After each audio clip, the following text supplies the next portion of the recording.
प्रेम प्याला जो पिए शीस दक्षिणा दे, लोभी शीस न दे सके नाम प्रेम का ले। सदगुरु कबीर साहब कहते हैं कि यदि प्रेम का प्याला पीना है तो अपने अहंकार को विसर्जित करना ही पड़ेगा।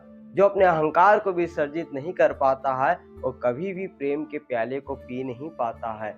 जैसे एक छोटा सा बीज होता है, यदि बीज अपने आप को भूमि को समर्पित कर देता है तो वह उसके अंदर अंकुरित होता है, उसके अंदर पत्तियां आना शुरू होता है, वह कलियां लगना शुरू होता है, फूल लगना शुरू होता है और उस पुष्प के सुगंध में चारों ओर सुवास उठने लगती है, उसमें फल लगने शुरू हो जाते हैं। और जब कोई राहगीर वहां से गुजरता है तो उसके शीतल छांव में आराम करता है, विश्राम प्राप्त करता है। यदि वह बीज मिटने को राजी ना हो, वह बीज अपने आप को भूमि को समर्पित ना करे तो कभी भी वह विस्तृत नहीं हो सकेगा, वह वृक्ष नहीं बन सकेगा, वह बीज होकर के ही वह मिट जाएगा।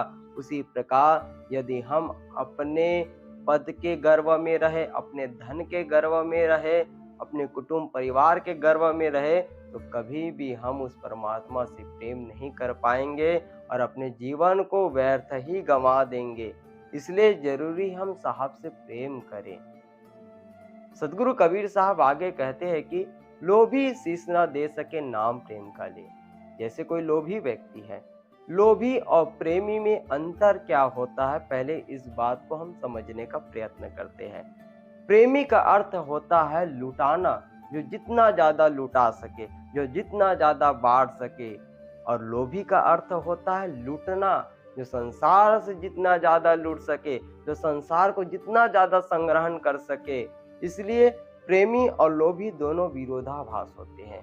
प्रेमी व्यक्ति सद्गुरु को प्राप्त करते हैं और लोभी व्यक्ति न संसार को प्राप्त करते हैं न सद्गुरु को प्राप्त करते हैं, उसको कुछ भी प्राप्त नहीं होता है। इसलिए हम प्रेमी बने, प्रेमी बनकर के ही उस परमात्मा को पाया जा सकता है, लोभी बनकर नहीं। लोभी बनने से कुछ भी प्राप्त नहीं होता है, प्रेमी बनने से सब कुछ प्राप्त हो जाता है।